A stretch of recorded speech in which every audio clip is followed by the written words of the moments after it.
तुम लोग पढ़ने जाता है? कहाँ जाता है पढ़ने? कौन? नालंदा विद्या मंदिर। तुम कल भी स्कूल जाना है? हम जाए sunlight international school. Sunlight international school. और किट्टू भैया कहाँ जाता है? Nalanda concept school. आहा, सब बच्चा तो अलग अलग।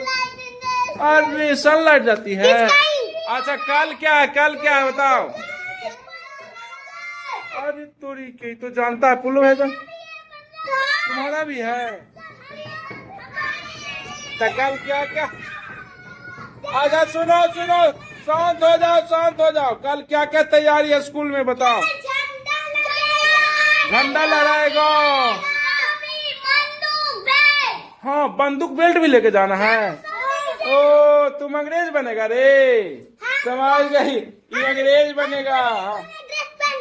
हाँ हाँ हाँ हाँ। नाटक होगा स्कूल में? नहीं नाटक नहीं, मेरे स्कूल में डांस होता है। डांस होता है? ओ इसका स्कूल डांस वाला, ओ ये सब डांस वाला स्कूल है। अच्छा अच्छा, कल कौन मिठाई बटेगा स्कूल में?